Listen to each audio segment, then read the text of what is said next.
শুভ সকাল আমার বন্ধুরা, কেমন আছো? আশা করি ভালো আছো। আমরাও বেশ ভালো আছি। তো চলো, এই দেখো, কালকে করেছিলাম একটু ফুরুলি, তালের ফুরুলি করেছিলাম, কারণ আমার ছেলে বলছিল ফুরুলি খাবো, তো ফুরুলি খাই ওর জন্য করেছিলাম। আর এদিকে রসুন আলা এসেছিল, তো আমি রসুন নিয়েছি। দেখো, অনেকগুলো রসুন নিয়েছি, আরো আছে তো 100 টাকা। আর সকালে আমি আলু সেদ্ধ ভাত করেছি, আর একটু পরে আবার রান্না করবো। তো গ্যাসের ট্যাসের কি অবস্থা আছে, চলো বিছানাটা আগে তুলে নিই। তো বিছানাটা তো তোলা হয়ে গেছে, আমি রান্নার জন্য আদা রসুন কুটে মশলা করতে গেছিলাম। আর কি হয়েছে, আমার হাতে করে দিয়েছি, থেতো করে দিয়েছি, রসুন থেতো করতে গিয়ে আঙুলটাকে থেতো করে দিয়েছি। আর জামা কাপড় ভিজানো ছিল, বাসন ছিল, ওইগুলো সব তোমার দাদাভাই করে দিয়েছে। আর এদিকে রান্নাও হয়নি, পুরো সব খালি পড়ে আছে। তো আমি রাত্রে এখন কিছু করব, তারপরে খাওয়া হবে।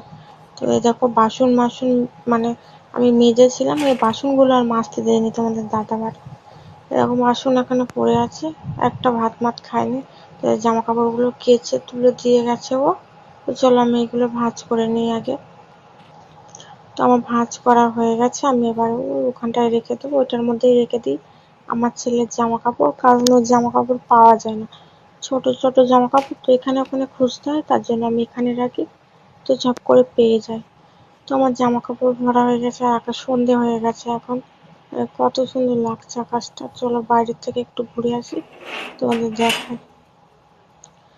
তো ওই দেখো, কত সুন্দর লাগছে। আর এখানে সব পাট মেলা আছে, আমাদের আমাদের বলতে আমার শ্বশুরের পাট মেলা আছে এখানে। দেখো, দু সাইডে পাট মেলা আছে। আর ওই দেখো, উপরে কাজ করছে লোকেরা।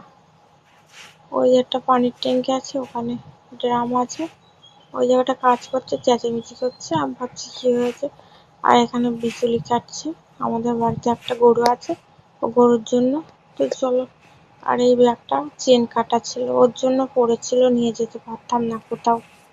তো এটা আজকে সারালাম। এই দেখো, 20 টাকা নিয়েছে, সকালবেলা আমি সারিয়ে নিয়েছি। তো আমি ব্যাগটা নিয়ে এখানে সেখানে যাই, একটু আমার ছেলের জন্য পানির নিই, বা একটা প্যান্ট বা একটা গেঞ্জি নিই। ছোট বাচ্চা থাকলে জানো একটা ব্যাগের দরকার হয়, সাইড ব্যাগের। তো এটা সারিয়ে নিয়েছি, সকালে 20 টাকা নিল। আর এই যে দেখো, এই পুতুলটা আছে, একটা পুতুল আছে আমার ব্যাগে, কত সুন্দর দেখতে, খরগোশ। দেখো, এখানে টি আছে, টি দিয়ে নাম লেখা আমার ছেলের আর আমার। তো ব্যাগটা রেখে দিই, চলো। তো আমার ছেলের দোকানে গেছে, কখন আসবে জানি না, ওর ঠাকুমার সাথে দোকানে গেছে। তো দেখো, দোকান থেকে বাড়ি এসে পুতুলটাকে খাওয়াচ্ছে, বলছে এনে খা, ওঠ, কখন উঠবি, এই যে ওর সঙ্গে বকবক করছে। তো সত্যি বলছি, আজকে আঙুল তখন আমার থেতো হয়ে গেছে, আমার এত কষ্ট হচ্ছিল কি বলবো তোমাদের। যখন ফ্রিজ থেকে বরফ দিচ্ছি তখন বেশি জ্বালা যন্ত্রণা হচ্ছিল, বাপ করছিলাম, এত কষ্ট হচ্ছিল। তো আমি আজকে রান্না তো করতে পারিনি, আমি একটু পরে আলু সিদ্ধ ভাত করবো আবার। তোমাদের দাদাভাই তো বাড়ি নেই, কাজেতে চলে গেছে, আমি আলু সিদ্ধ ভাত করবো, প্রেসার কুকারে দেবো, ঝেঁঝে হয়ে যাবে। আর মতো চাল দেবো, দিয়ে দুজনে খেয়ে নেবো। আর ডিম আছে, ডিম ভাজি করে নেবো। তো এই দেখো, কত সুন্দর লাগছে জেলিটা দেখতে। তো আমার ছেলে এই জেলিগুলো খেতে পছন্দ করে। আর দেখো, খাচ্ছে কেমন করে, তো ছিঁড়তে পারছে না বলে আমি ছিঁড়ে দিয়েছি, আর খাচ্ছে। আর ওকে এখন মাথা নাড়াচ্ছে আমার ছেলে।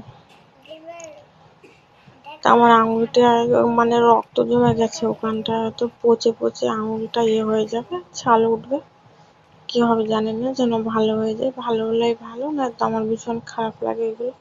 তো দেখো, পেয়ারা ছিল ফ্রিজের মধ্যে, আমি এনেছি, এনে মাখা করবো এখন। তো চলো, মাখা করেছি, একটু খেয়ে নিই, আমার ছেলে খাবে বলে আমি অল্প ঝাল দিয়েছি এক সাইডে। তো চলো, আমরা এখন খাবো। আর আমার শাশুড়ি লুচি করছে, আমাকে ডাকছে।